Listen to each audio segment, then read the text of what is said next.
Ensis, jumpa lagi dengan kita. Kali ini kita akan menceritakan tentang sejarah Mahapati Gajah Mada, Mahapati dari Kerajaan Majapahit. Tapi sebelum lanjut ke ceritanya, jangan lupa like, subscribe, dan bunyikan loncengnya agar kami lebih bersemangat.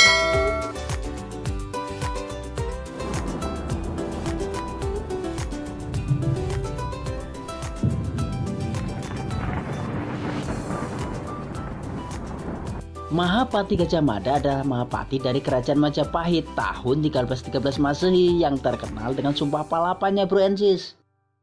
Sumpah Palapa ini tercatat dalam buku Pararaton, Bro Ensis, naskah sastra Jawa yang dihubungkan bahasa Jawa Kawi.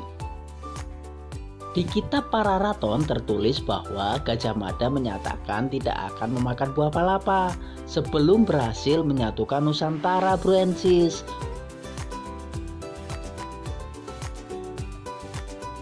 Menurut berbagai sumber mitologi, kitab, dan prasasti dari zaman Jawa kuno, Gajah Mada memulai karirnya pada tahun 1313 Masehi, Bro Ensis, dan semakin menanjak setelah pemberontakan Rakuti tahun 1319.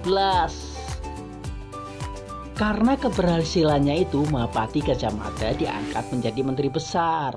Mungkin kalau sekarang seperti Menko ya. Lalu naik jabatan kembali menjadi Mangkubumi atau Perdana Menteri.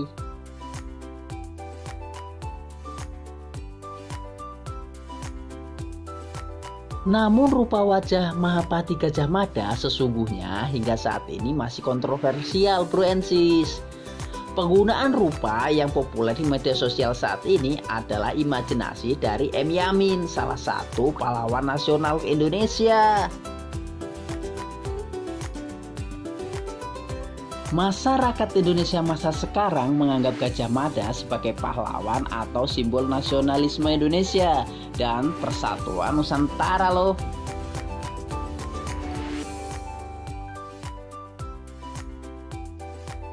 Mahapati Gajah Mada lahir pada Saka 1213 atau 1251 Masehi. Walau menjadi sosok paling terkenal pada zamannya, tetapi tidak ada sumber sejarah yang tersedia saat awal kehidupannya, Bro Ensis. Sayang sekali ya. Menurut kitab Pararaton, Gajah Mada sebagai pasukan Bayangkara berhasil menyelamatkan Prabu Jayanegara ke desa Badender dan memadamkan pemberontakan Rakuti, Bro Ensis. Sebagai balas jasa Prabu Jayanegara atas keberhasilan Gajah Mada, tahun 1319 Gajah Mada diangkat menjadi Patih Kahuripan. 2 tahun kemudian Mahapati Gajah Mada naik tahta kembali, Bro Ensis. Kali ini ia menjadi Patih Daha atau yang sekarang dikenal sebagai daerah Kediri. Gajah Mada di Daha menggantikan Patih Arya Tilam. Dengan jabatan barunya ini, Gajah Mada masuk setara sosial elit Istana Majapahit, Bro Ensis.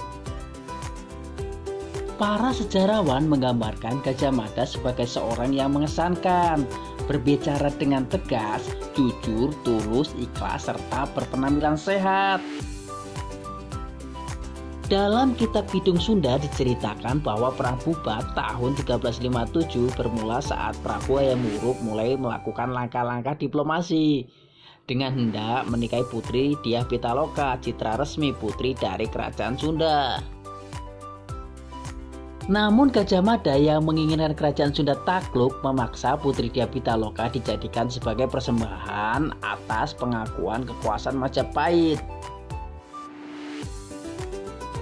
Demi harga diri, pihak Kerajaan Sunda menolak hingga terjadi pertempuran di daerah Bubat.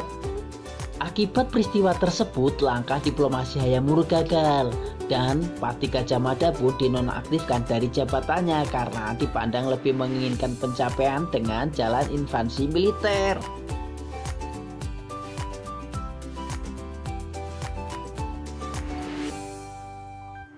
Walau kisah Patih Gajah Mada sangat legendaris, namun di akhir hayatnya sang Mahapati ini tidak tercatat dengan jelas, Bro Ensis. Menurut Kakawi Kartagama yang ditulis Empu Prapanca mengisahkan akhir hidup Gajah Mada yang wajar dan wafat pada tahun 1286 atau 1364 Masehi, Bro Ensis. Menurut cerita rakyat Jawa Timur, Gajah Mada lebih memilih menarik diri setelah perang bubar dan memilih hidup sebagai petapa di Madakaripura di wilayah pedalaman Probolinggo Selatan. Wilayah ini di bawah kaki Gunung Bromo. Adapun sumber dari Kidung Sunda menyebutkan bahwa Gajah Mada tidak meninggal Bro and Sis, tetapi mukso atau menghilang. Apakah mungkin ya? Menurut Agus Aris Munandar, seorang sejarawan dari Universitas Indonesia, menyatakan bahwa akhir hidup Gajah Mada lenyap diurai ketidakpastian karena dia malu dengan pecahnya peristiwa bubar. Lanjut, menurut Agus bisa ditafsirkan bahwa memang Gajah Mada sakti dan meninggal di kota Majapahit. Apapun yang sebenarnya terjadi di akhir hidup Gajah Mada, kami tetap bangga dengan Mahapati Gajah Mada yang mempunyai cita-cita menyatukan Nusantara. Oke, demikian sedikit ulasan tentang sejarah Gajah Mada. Apabila ada kesalahan, kami mohon dimaafkan. Sekian, terima kasih. Bye-bye.